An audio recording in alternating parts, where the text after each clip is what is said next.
Hi, this is Joshua Schmidt coming back to you with another episode of Financial Friday on the Nerd Assassin podcast. In the last episode, we looked at what are the differences in wages that can happen just from the inherent nature of employments, whether it's clean or dirty, or how hard the work is to do, or how consistent the work is, were some examples. In today's episode, we're going to look at the second part of Chapter 10, from the Wealth of Nations. In this episode, we're looking at the inequalities that happen between wages that are there because of the policies of Europe that are restricting or increasing competition. The biggest claim that Adam Smith has in this chapter is that the laws of Europe have a bigger impact on wage and profit differences than any natural employment difference. They cause a much bigger gap. The first one that we're going to cover is restricting competition. And primarily, Europe does this through privileges of incorporated trade, it's called. So one example of this is requiring a number of years for an apprentice to serve under a master, usually around 7. What this does to the field is it increases the expense, and that reduces competition because not everybody is going to be willing to spend that much or even can spend that much for their education. So you can think of it, some of the words they use for this apprenticeship is universities or guilds. So you can think of, I would not be able to be a weaver unless I've spent so many time working for somebody who's already a weaver, or I couldn't be a blacksmith until I worked for a blacksmith for a while. Besides just requiring an apprenticeship, these corporations, these guilds, these unions, whatever we want to call them, they also restricted the number of apprentices a master could have. So this is a really direct restriction of competition. So a doctor could only have 2 people work underneath him, for example. So the field can't grow very fast. Some of them have a progression system, which we even see this terminology in today's world in certain fields like an electrician, where you be an apprentice and then eventually you become a journeyman and then eventually become a master.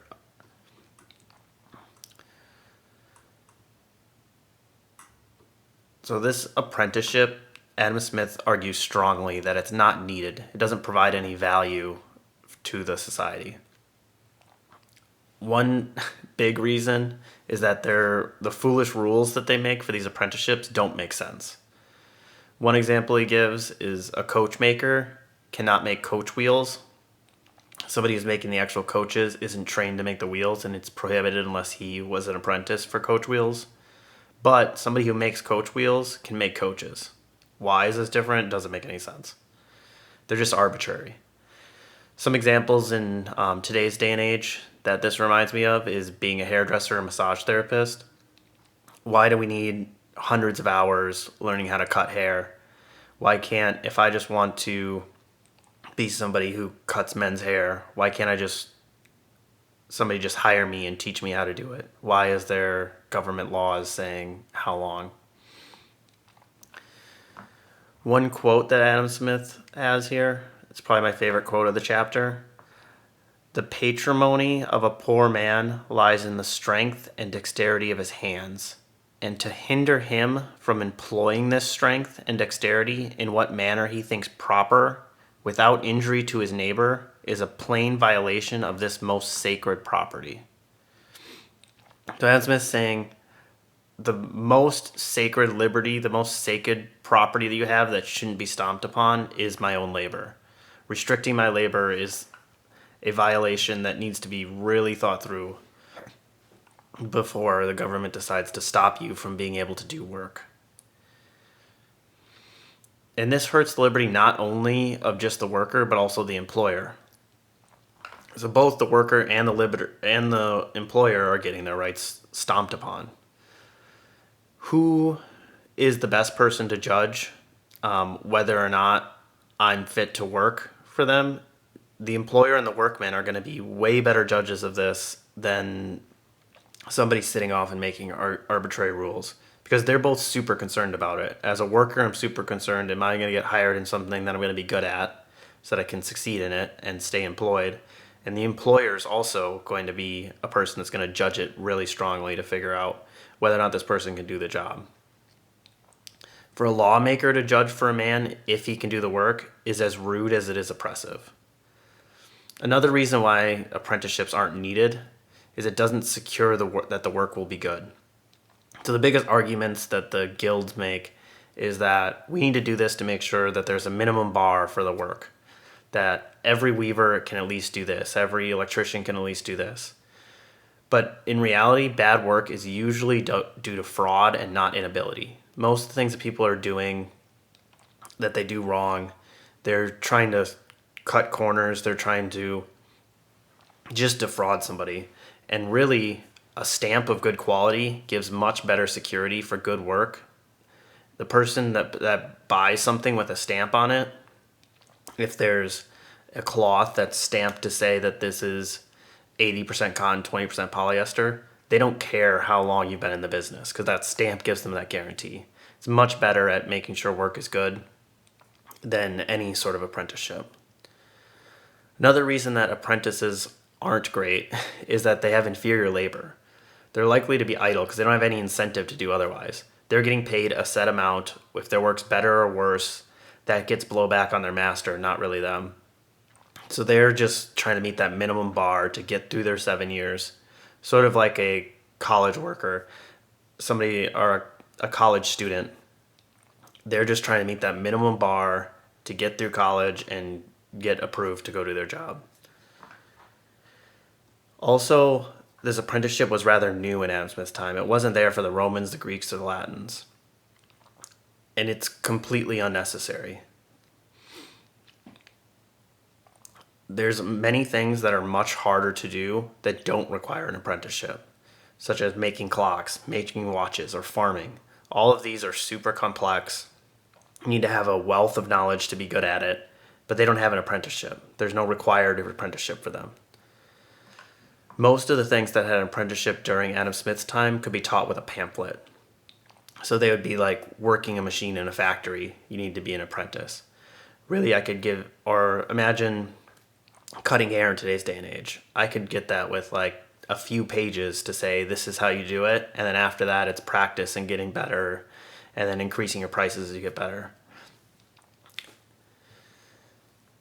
It'd be more effective when you're just a journeyman and you can practice. You'd be more diligent attention focused on it. And the education would be less tedious and expensive. So actually like going and doing the work and getting paid for that, you're going to pay much more attention, you're going to learn faster. One of the most complicated professions that Adam Smith talks about is being a farmer, and they don't have any apprenticeship. When you're being a farmer, you need to know about a ton of different crops. You need to know about weather. You need to start understanding temperament of animals, all sorts of things that need this hands-on experience that usually people say they need an apprenticeship for. It requires more experience and judgment than something that's generally repeatable. Hairdressers, interior designers, massage therapists. These are repeatable, same person's coming in, you're doing roughly the same thing. Whereas farming, it's something new every day. Like the amount of skill set that you need is much bigger, but they don't have this apprenticeship. They don't have this requirement of a certain amount of learning or education. In reality, these laws, instead of raising the bar of work, they end up lowering the bar because they keep people in business who otherwise would go out of business if there was more competition. Here's a quote from Adam Smith. "It is to prevent this reduction of price and consequently of wages and profit by restraining that free competition which would most certainly occasion it, that all competition restrictive laws have been established." So it's people who are in the business deciding that they want to restrict it in order to keep their stronghold on it. They're trying to keep their profits and their wages high. So why do apprenticeships exist then? If there's all these reasons for it not to exist. It really increases the profits and wages by increasing the price of goods. It also creates revenue for the government in forms of fines and licenses that they get paid for. And it enriches towns at the expense of countries. Towns were easy to incorporate. Everyone's there together. And then once they incorporate, they can raise their prices without being without any fear of being undersold by competition. And who's paying for that ends up being the country people who are too spread out to organize and don't have the inclination or temperament to want to. So we're still covering this first part, restricting competition. So the apprenticeship will restrict competition within the country. There's a second form of restricting competition, which is high duties on imports. And this protects that same trade that's protected from competition within their country to also be protected from being undersold by foreign trade, further establishing their monopoly. All of these regulations that are made for a corporation increases the interaction of people within that trade, which ends up promoting inclusion. It's impossible to outlaw people from meeting, but that doesn't mean the government needs to encourage it. If there's a bunch of people in the car industry, they will naturally talk to each other, but creating this public register makes it even easier for them to collude on pricing or wages. And then also during Adam Smith's time, they established a common fund that they all need to pay in to take care of the poor, further increasing interactions. Incorporation essentially creates this collusion.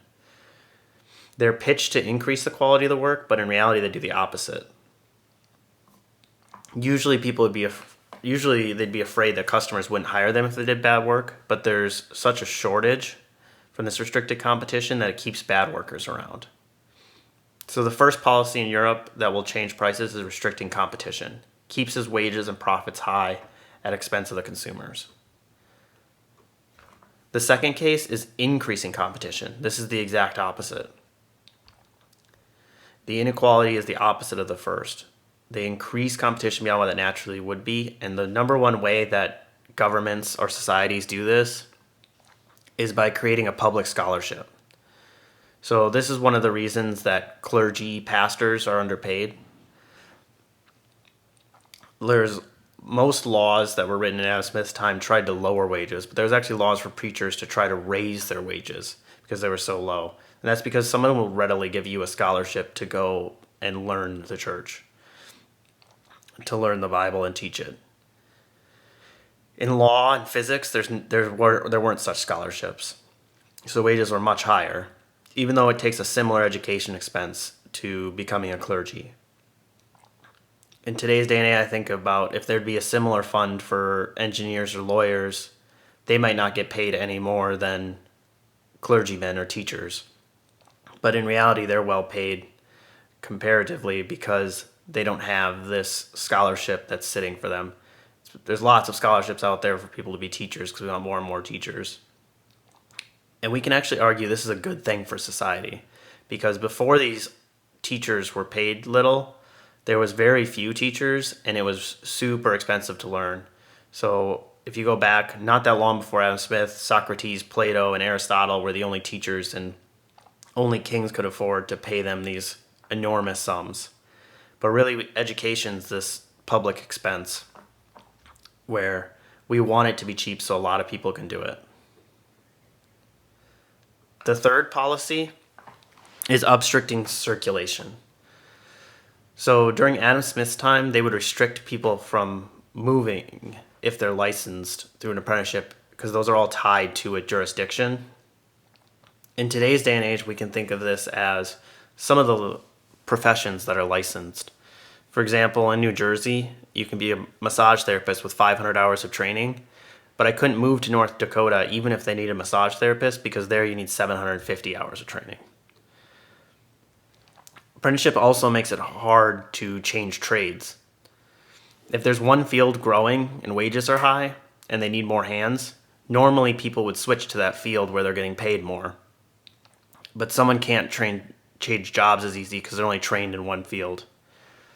In today's day and age, I think about this as a doctor who's maybe a specialist. So they could move to this other specialty that's really in need of people, except they're only trained to do one thing. And in reality, the work is so close, they could quickly learn it. Or a teacher who's trained in biology, but there's a need for math teachers. It wouldn't take him that long to learn how to teach math because he already has the teaching skill. And he already learns enough math from biology. He could quickly learn it and move across, and society would be better off, but we've restricted this circulation. The obstruction of movement causes these vastly different wages, even if they're geographically close. They're more obstructive to free movement than a mountain or sea. So in today's day and age, this obstruction of movement is usually seen between countries. The wages in Mexico are way less than the US, and a lot of this is because it's hard for workers to move to the US. In reality, these wages would start to level off. During Adam Smith's time, rather than countries, it was actually much smaller.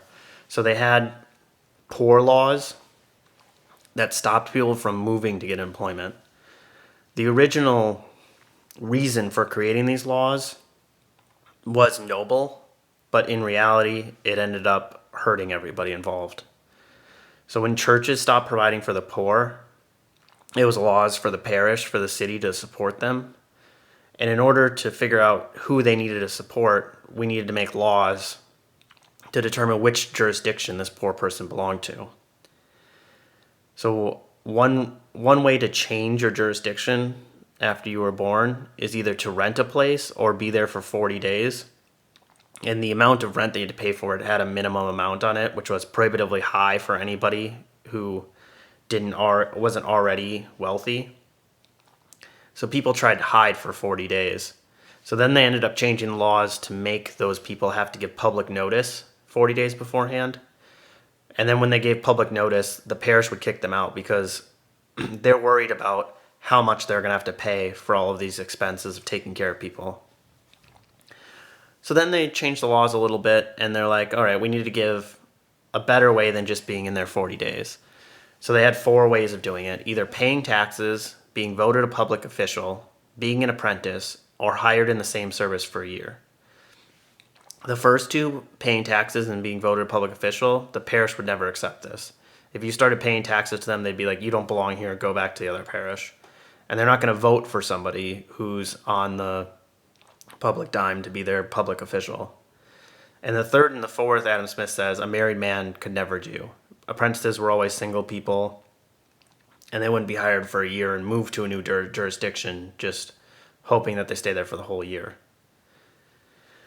So then what they did in Europe is they started to have these certificates to allow traveling trades, because otherwise they couldn't go serve people otherwise. I could only have my blacksmith work in my town, and they couldn't work in the town over. The certificate needed to be signed by the current parish, and the current parish would pay for the maintenance if he becomes chargeable. Chargeable meaning he's now below the poverty line and we need to help them out.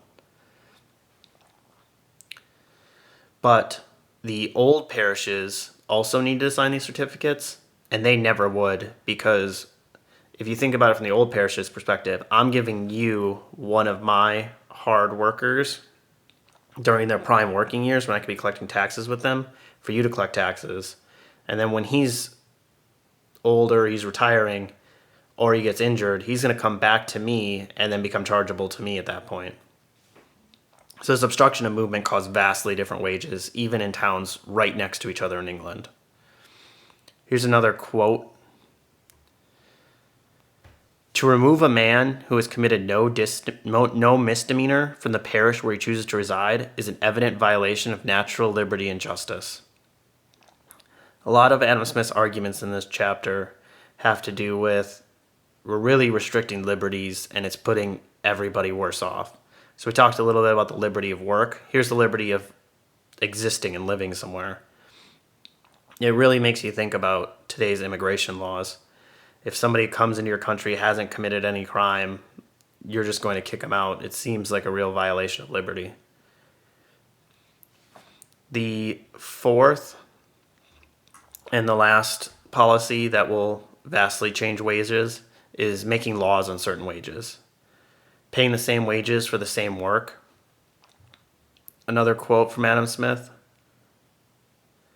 If all persons are in the same kind of work were to receive equal wages, there would be no emulation and no room left for industry or ingenuity. Basically what he's saying is these laws make people not want to try to get better at that because they're going to get paid the same. The laws made it illegal for workers to get together and demand a certain wage.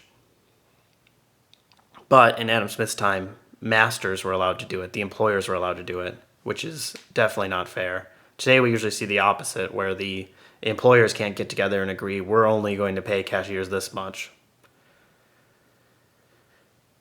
The one exception Adam Smith gives in here is regulating profits might be necessary when there's an exclusive law, meaning if only one company is allowed to sell that, then you might need to regulate profits and say, but otherwise the free market's better at this than a single person in the government deciding. In summary, the 4 policies in Europe that cause inequalities was restricting competition, increasing competition, obstructing circulation, and making laws on certain wages. In next chapter, chapter 11, we're going to look at the rent of land and how that's regulated and what rules of society regulate it. If you want to continue the conversation or if you have any questions, reach out to the Nerd Assassin on LinkedIn or Twitter, or go on to the Facebook page, the Nerd Assassin Podcast. I'll see you guys next week.